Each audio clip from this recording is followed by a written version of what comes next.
I think that the good pickup, the very good pickup I'm getting from what you're saying, and even, like in relation to what Lawrence Olum was saying when they were in the show, is that it is important to just show up, even if you're not showing up even if you're not a hero.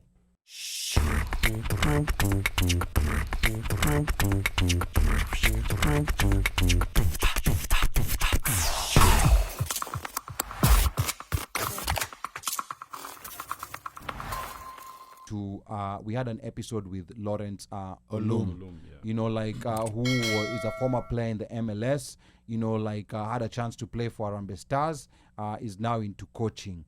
Mika was supposed to talk about this, but of course he's not there today. But this was an episode that we all watched. So I don't know who to start with. Mike, what was the big takeaway that you got from Lawrence Olum's episode? My biggest takeaway, which I think was how what he said pertaining to doing the growth of soccer. Instead of trying a wide approach, just target, meaning you get a few kids who are super talented. And grow them that way. Yeah. And instead of and I think he also said, instead of building a stadia, just several stadia, just build one and use that. Now from there you can actually grow. Yeah. Because I was like, and then him coming from a professional, a retired professional who played in Kenya, came here, won an MLS Cup, and now he's coaching. I'm like, okay, it makes sense, because one, we know that there's a lot of talent in Kenya. Yeah. Problem is, this talent is just disappearing. There's no way we can actually harness it. We can gather it. We can corral it and nurture it. We just can't, because and I remember one time, Ali, we talked about this, if you remember the games that we used to have, mulikuwa mnaanza huko zonals, alafu mnakuja tu mkiendelea mpaka you get to all the way to nationals. Yeah. I am sure along that way there was a lot of talent. There's a lot of talent that just disappears. But it just disappears. Yeah. Right? And when that disappears, this goes into now, even because now you'd think that teams, Tusker, Shabana, whatever, over there, scouting. Again, I guess there's a whole lot of structure that pertaining to soccer and growing it, that there are so many levels that you would expect the KFFs and those guys to be aware, to be knowing. But when you hear stories of a guy has to be paid 200,000, 300,000 kuweka mtoto wake kwa team, it's very disheartening. So I think for me, his perspective, and also another one of really nurturing kids here to play sports. Yes. But not only nurturing, but being there. Wachani ni double na triple. Watoto wanataka kucheza, wacha wacheze, and wa support. Yeah. And I think on that point, when Lawrence Olum was talking about, kids, nurturing kids' talent over here, I think these things may be obvious to someone who has a sporting background, Dr. James Harper, definitely he's a soccer coach, so he's very familiar, but these things are not as obvious.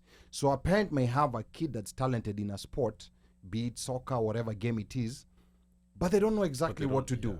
They don't know exactly what to do, and I think that's where I think that we also need to have sessions on that next year. When you discover you're a parent, you have no clue about sports, but it's been discovered that your child is very good in soccer or in basketball or in something. What exactly do you need to do, so that your child can also continue, living his childhood? Because I see some crazy parents who start living their dreams through their kids. But also make sure that they're in the right place. In case that's a direction your child wants to take, they're in the best position to be able to be successful. James, but before you answer, I'll say this. I think the only way you can know that there's something or your kid has something is if you're there. If you are doing doubles and triples, there's no way you'll ever know. But I'll tell you something. For example, like myself, I can quickly pick out kids who are good in, for example, like in journalism, like through the charter, through the exchange, I can very easily do that. But most parents who are not in this, atona mtoto wangu ni msemaji tu. They won't know. So it's the same thing. Unless you have a background of sports, even if you're there and you're seeing your kid who playing ball, playing basketball, to you, it's your kid playing. It's not, and that's where I think there needs to be, like that sensitivity.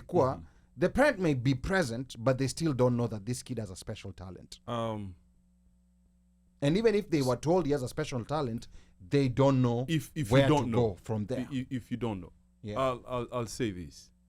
I went to my son's school. They have daddy and something donuts. So you go once, I think once a term or something, once a quarter.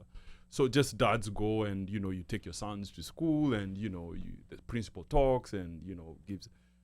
So it's just kawaida spiel, like this is what we are doing, blah blah blah. But this principal said something that really hit me in a way that it changed. It almost like an epiphany. He said that as fathers, you are to your son the first hero, and to your daughter, you are their first love, right? So now come to sports, right? Kumbuka, kids are born almost like a clean slate. Correct. So they are looking at you as to, okay, what am I supposed to do? What am I supposed to be? Right? If kids have this innate almost power of picking up stuff, if my kids, like, they would see me watching soccer almost on a daily weekend, it's just soccer, so they picked up on that. Yes, they picked up, and on Sundays I'll go play like a pickup soccer. So they see that, so the kids gravitated towards that. What they see, yes, what you do exactly. Yeah, so if you make it a point that, okay, even though I'm not athletically inclined, but I make it an effort, the kid will pick up on that. Okay. I coach a team that there's this kid who is, you clearly see, like, this kid, like, absolutely, he doesn't have that athletic ability, but because the dad shows up, and it's not like he's forcing him or trying to live his life through his kid, but he's just showing up. This kid tries to put that effort. Just he really tries, because the dad is there. Is like, yeah, I think you can do it. I think you can do. That just giving that motivation. Like, yeah, I think you can do it. I think you can do it. I think you can do it.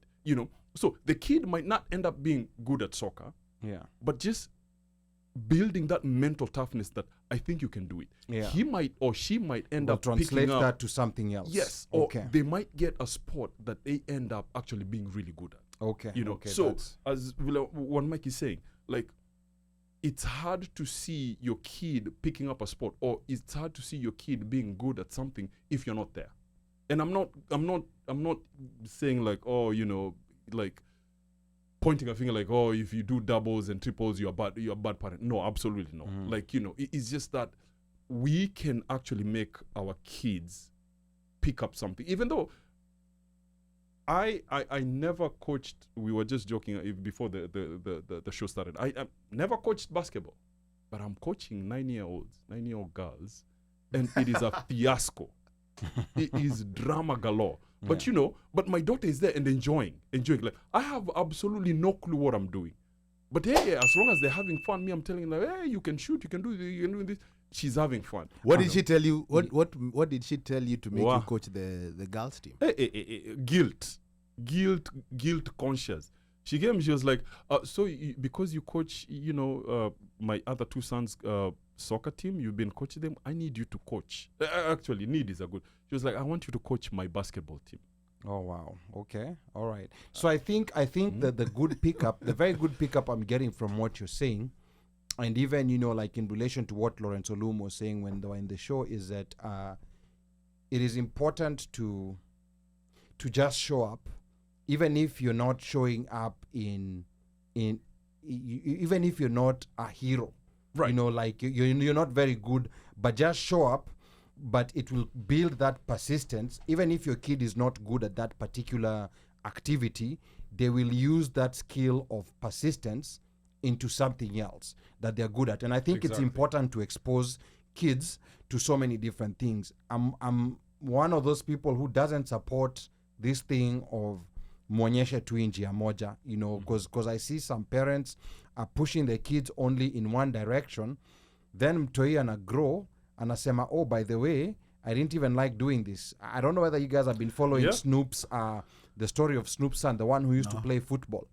So Snoop used to coach, you know, like a football football team. league, a Pee-wee league. Pee-wee, yeah. So the son was really good, was a really good wide receiver, you know, and even got called, I think, to UCLA. But he dropped out in the middle, and now he's doing fashion. Ma story yanguo. Yeah, and he said, you know, like he kept doing it, and I think Snoop in his mind was like, okay, I'm not gonna push my son to get into music because I'm in music. So he felt like, you know, like he's taking him in a different direction. But then at the end of the day, the son came out and said, you don't like it. And that's why I think it's important, and not only sports, there are so many other Whatever things it that is. you can expose your kids to. Sports is just an example. It's just an example. But I will also say this. I think it is also important, not only for parents, but my uncles and my aunties to also show up. to show up. Yeah.